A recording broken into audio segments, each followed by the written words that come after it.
Alexa Donne here, and today I am going to be sharing some editing tips for overwriters. I actually set out to do a combo video with some tips for overwriters and some tips for underwriters, but I realized I had so much to say about both of them because, they're opposite problems for a reason, and they definitely take very different approaches and solutions because they fit different kinds of writers, drafters.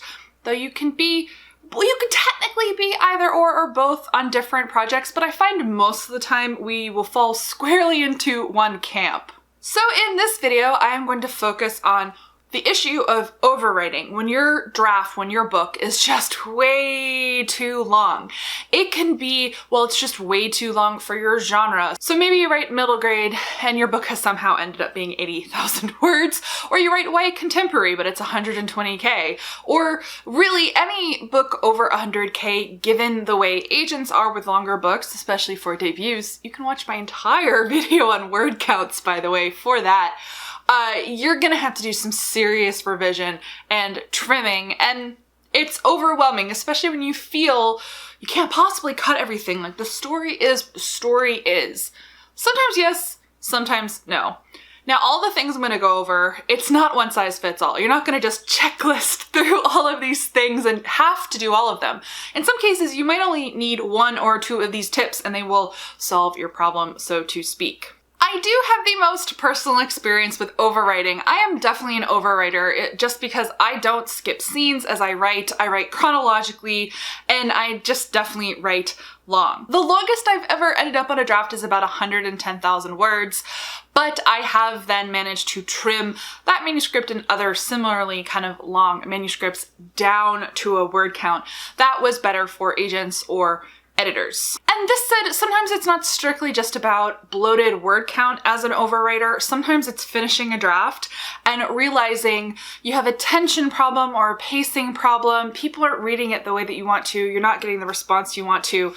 And you can be guilty of overwriting certain things and essentially underwriting other things. Basically not as effectively executing aspects of your manuscript as you would need to. So what can happen, and I have definitely gone through this, the book starts at 85,000 words and you know that you have to fix the pacing, for example, and you do cut a ton of words from the manuscript, but through other edits you actually end up just adding those words back in, but you add them in different places where they are doing more effective work. So you can still end up with a manuscript that's 85,000 words, but it's a better manuscript. So take that into consideration as well. So my first general tip for overwriters, the thing that our manuscripts will just very often suffer from, is repetition. First is repetition of descriptions, of people, of places, of things. You end up re-chewing your scenery basically multiple times in the manuscript, especially later in the manuscript. Beautiful trick is you really only have to effectively describe a person, place, or thing once. Give it some key details that you can touch on later, but not with paragraphs and paragraphs of repetitive description, but with a few aptly applied sentences that jog that memory for the reader, remind them, yes, if you've done your job earlier in the book of forming a really good mental image, giving them a good sense of someone or some place, you don't have to repeat it later, and you can basically cut that repetitive description later in the manuscript. Another thing that tends to repeat a lot with overwriters, I call them emotional beats, emotional reaction, navel gazing, internal thinky thoughts. These are good things to have in your manuscript, and if you watch my underwriters video eventually, you'll see that I basically encourage them to add these things to their manuscript. You want moments of reflection, especially character reflection. You want to demonstrate pretty clearly what the emotional beats are and the arc that you're going for. But overwriters can beat that horse super dead. So you don't need your main character, for example, to hit the "I'm alone and everyone has betrayed me" beat 3 or 4 times. Once is enough if you do it effectively. This is going to depend on where it is in your manuscript, but twice at most. You shouldn't return to the exact same emotional beat over and over again. There should be movement and growth. And most often I find kind of really beating these emotional beats, it's happening, it can happen in Act 3, but it happens a lot in Act 2 when you are, of course, you're doing lots of work in your Act 2 to have things happen, and there are reactions and moving forward and coming back. I see this in romances a lot too, where something that's a little overwritten, you return to the same romance beat over and over and over again, and it's very frustrating for the reader. It's a bloated manuscript of, oh, once again, they had a misunderstanding and the main character doesn't feel good about it. You need enough, but you can't have too much. And so it's kind of evaluating where you are hitting the same beats over and over again and basically eliminating some of them, condensing, making the ones you have even more effective. And then there's just literal repetition of scene types. I'm super guilty of this. For me, it's dinner scenes. I like to have people eating, mostly because eating scenes can form a really essential social function. Parties do this too. For some people, it's the walk and talk. For other people, it's like maybe just a ton of the confrontations, they all take place in the same place, and that can start to feel repetitive. And that isn't always so much that, oh, just cut one of them because you have too many words. That can be overwriting in the sense of you sap your tension by returning to the same thing over and over again. It can feel mundane. You often will have already mined that scene type for all of the best kind of tension and conflict that you can once. So when you return to it over and over again, it's just kind of by rote. Sometimes it is literally you just have too many dinner party scenes, for example, and they are repetitive. If the emotional beats in those scenes are repetitive, if the information that the reader is getting has already been imparted in a different scene in a different way, you can't just cut those as dead weight. But sometimes it's just scene function, and you have to essentially transpose the function of that scene into a different place. Sometimes it's transposing it onto something that already exists so that you're condensing and being a little bit more effective in your writing. So the next pitfall that overwriters will fall into with my tips for fixing it, I call it the extended character setup / info dumping. And I at least fall into this from the discovery writing process of telling myself the story, getting to know my character. So very often in my overwritten early drafts,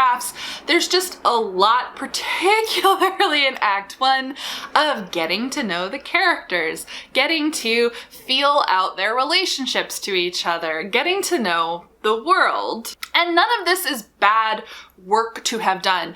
And some of it can be lovely writers, but what overwriters have to do, if that is your drafting style, is pull way, way back. A ton of that stuff you can flat out cut. You basically had to write it to figure out for yourself what is working in the story. That's how you figured out your main character. That's how you figured out the dynamics of your main romantic couple or antagonist or what have you. But through editing, you have to pull back. You have to drill it down. Sometimes it's just literal line level editing. Let's say you have 3 paragraphs of navel gazing about who a character is or how a relationship is working, an extended dialogue scene, for example. Sometimes it's literally just trimming it down. It's 1 paragraph instead of 3. Instead of a page and a half of bantery dialogue, you cut it down to a shorter amount of bantery dialogue, and or you combine it with active conflict. So very often this character building, relationship building filler, I mean, it feels like filler. It's a lot of back and forth. It's a lot of setup. It's a lot of info dumping that doesn't actually do anything for the story. And that's the stuff that you have to either cut or rewrite. You have to rewrite it so that it works. And I am going to talk more about scene function. So much of this is scene function. You have to understand this place in the manuscript where you are really kind of drawing out, let's say it's friendship dynamics. I am guilty of this.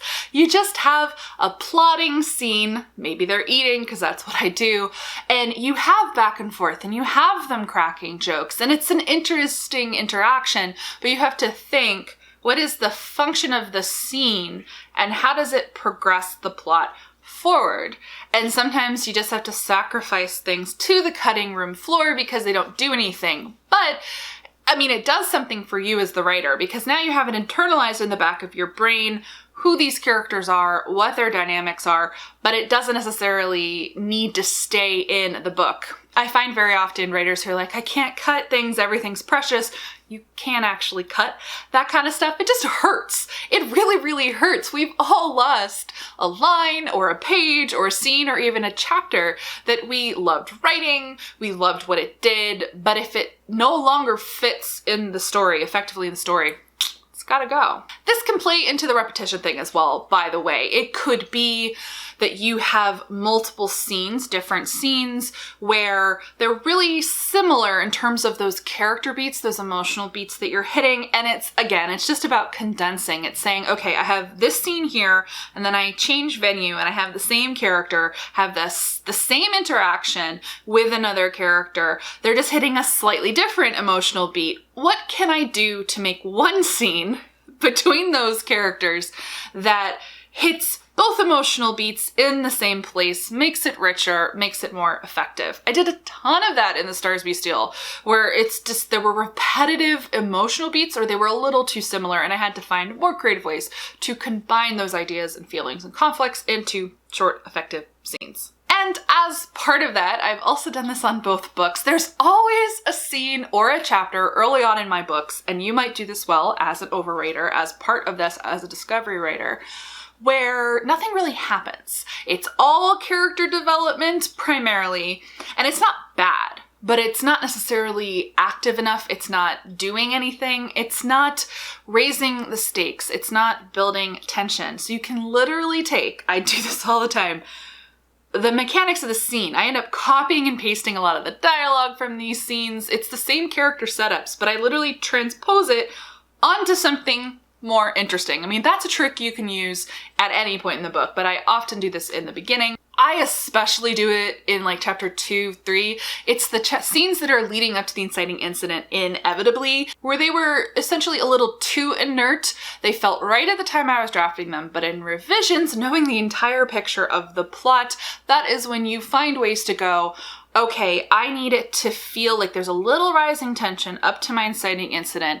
So I'm going to take the same idea of this, but transpose it into something that essentially has a little bit more conflict to it. Sometimes this involves changing the venue. Sometimes it just means throwing a new character into the mix to basically inject that little bit of tension building conflict. So the next tip for overwriters is a tip I've given before. I actually have an entire video on this tip, and I am going to link to that down below. So if you've been here a long time, this one might be familiar to you. I call it my magic pacing fix, my pacing editing fix, and my agent actually clued me into this. This really helped me on my debut novel, Brightly Burning, and I've used it on every single one since.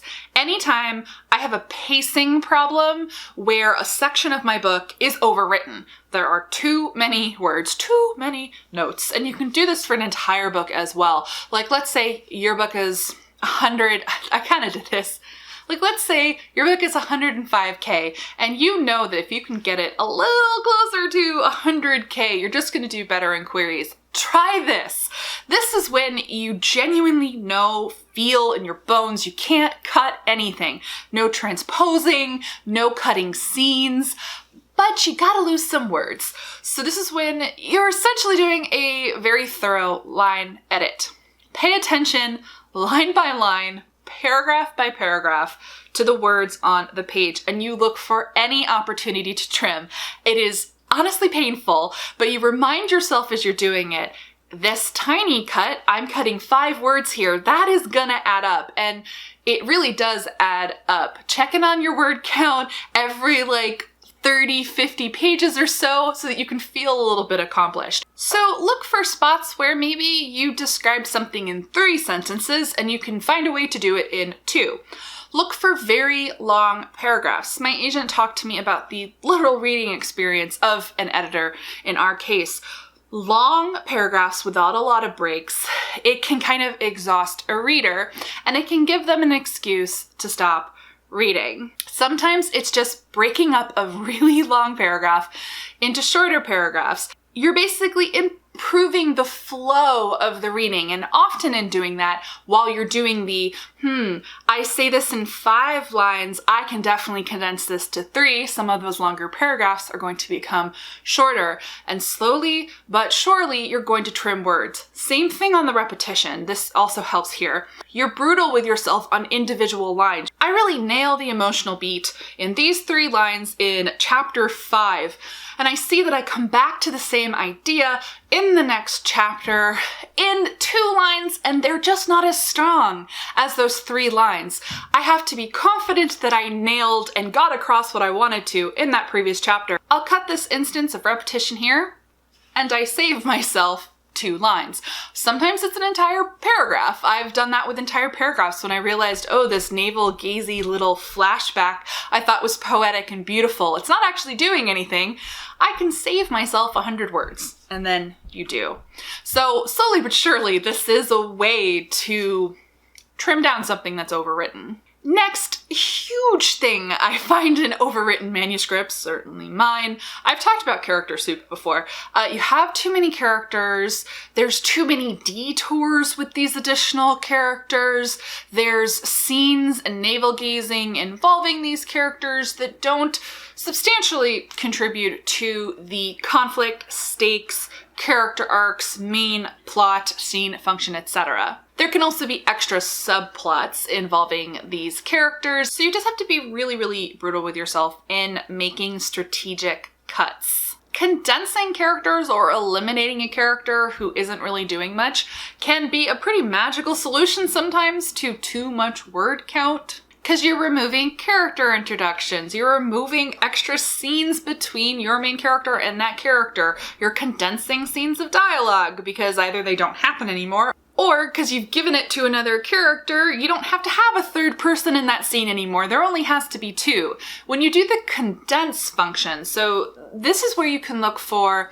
when there's more than 1 friend, or even more than 2 friends, when there's colleagues, etc. Like, think about kind of how many characters you have in a given kind of scene or place. I've done this more than once where, like, for example, in Brightly Burning, originally my main character had 2 colleagues around her age in her job, and I loved the character that I ended up cutting. Like, I loved her a lot. I put some really good one-liners in her mouth, but she disappeared from the rest of the story. And the first thing I did in editing was, sadly, I cut that character. I condensed her function into the other character who survived because he factored way more into the main conflict, stakes, growth, arc, etc. He was a more important character. And so I just kind of condensed and transposed. Sometimes these don't have like major changes. You're only saving 1,000 words or 2,000 words, but you're also just making your story more efficient so that it's less kind of all over the place for your reader. That's just a good edit, period. And sometimes you have to make much harder decisions with extraneous characters. It's subplots that kind of add bulk to the story, but don't kind of contribute to the main emotional arcs, that don't play on the theme, that don't contribute enough to the main plot or the B plot, and you just have to leave them on the cutting room floor. These are going to be much harder things to do because you can end up cutting things that you really, really like. But especially if your book is 150,000 words, I promise you, you have too many characters and too many subplots. It's a very rare situation where that's a tight book, and if you've exhausted all of these other overwriting tips, then you really have to start looking at too many characters, too much conflict, and too many subplots. If it's a mystery or a thriller, for example, do you have too many red herrings? Do you have too many places that they go to investigate? In a romance, let's say instead of a love triangle, you've done a love square. That can just be too much. Too many substantial subplots with other characters. And I think honestly the reason love triangles are so popular, A, a lot of people like them, but 3 is manageable. That is a manageable number of subplots. You don't go more than that and it's a little too much. In a quest novel, in a fantasy novel, it can be you're going to too many places, you're meeting too many people, there are side quests. Do those extra things, subplots, substantively contribute to, think about your main character arc. where they start and where you need them to go. Is it repetitive of other things that you have? And you're always going to need to rule in favor of the stronger thing.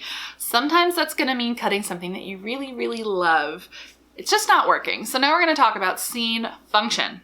So this is the tip that, full disclosure, I personally really, really dislike. I don't like doing it, but if you have to, you can. I've never meticulously done this, but I've done parts of this, but I'm offering it as a legitimate tip because I know many, many outliners. This is going to work for you.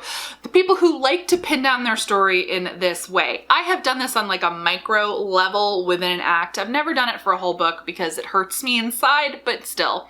This is where you need to map out your scene function. Yes, it's painful. So go through your entire book. Many people do this physically on note cards, and many people do this before they start a book when they outline, but sometimes you have to do this when a book is done because you've overwritten it and you have to figure out what is wrong with it. You can do it on note cards, you can do it on a piece of paper, in a Word doc. You're basically making an outline and you have to note what happens in the scene, who is in the scene. Some people do where the character starts in the scene or where they end in the scene, but what it really drills down to is scene function. What is the point of the scene? Do this for every scene in your book. I know it hurts. And compare. This is where you're going to see a lot of that repetition, by the way. If the point of the scene here is to demonstrate that the main character feels alone, and the point of the scene here is to make sure that the main character feels alone, there's a difference between reinforcing ideas, which is a literary device, and repetition. How often have you gone to that well? Are the other parts of that scene function different enough that it can stand? Where do they fall in your manuscript? If they're really close together, that can represent dead weight. This can also then help you with identifying, oh, the point of this subplot was to have fun with a character I really like. That's not a good enough reason to keep it in the book. And sometimes this can mean that you can identify a scene with weak function, but you really, really like it. Maybe it is in a well-timed place and you can revise it to give it better function. Maybe in a romance it's just, yeah, I wanted them to almost kiss. That is the scene function. But maybe you make that almost kiss more interesting by adding specific things to it that substantively contribute to moving the plot forward.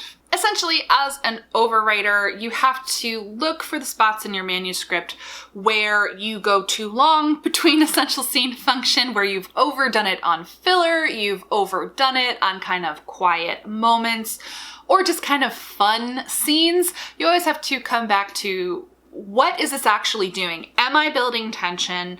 Am I building character? Am I moving my plot forward?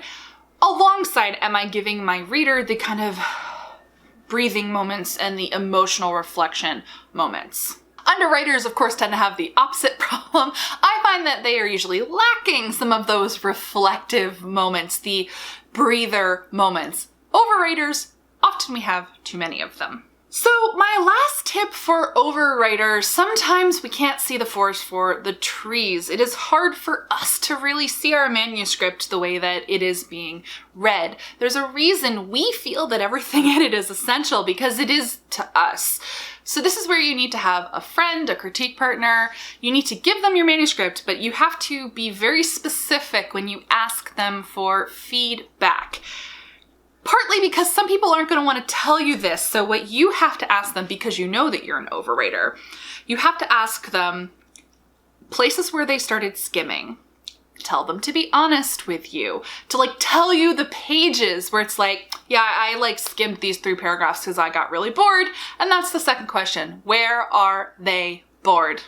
You can also specifically ask them to call out repetition as well. They can maybe spot where they're like, oh, you already mentioned this 20 pages ago. I really didn't need a reminder. You can get that from that reader. But the biggest thing, honestly, is where is this dragging? Where is this boring? Where is it boring because you already know this and you didn't need an entire scene again or 5 paragraphs and so on. Really rely on good, trusty critique partners to help you with this. And then as you're editing, honestly, overwriters have to just be a lot more brutal. We have to cut a lot more darlings because we overwrite. There is more than we need for the story to be effective. There's more, or it's just, it's not working sometimes, as I mentioned. Sometimes you're gonna throw stuff out. You're gonna replace those words, but you're gonna replace them with better stuff. And that is the hard part about editing. So let me know down below in the comments, what are some of your biggest pitfalls with overwriting? What are the things that stump you? Or if you've come up with great solutions for your overwriting problem, what are some of your favorite tips for dealing with overwriting? And give this video a thumbs up if you like it. I will make more like it. I mean, I'm going to make that tips for underwriters video. Look for that really, really soon. And if you're not already subscribed to the channel, go ahead and do that. I post new videos 2 to 3 times a week. As always, guys, thank you so much for watching and happy writing.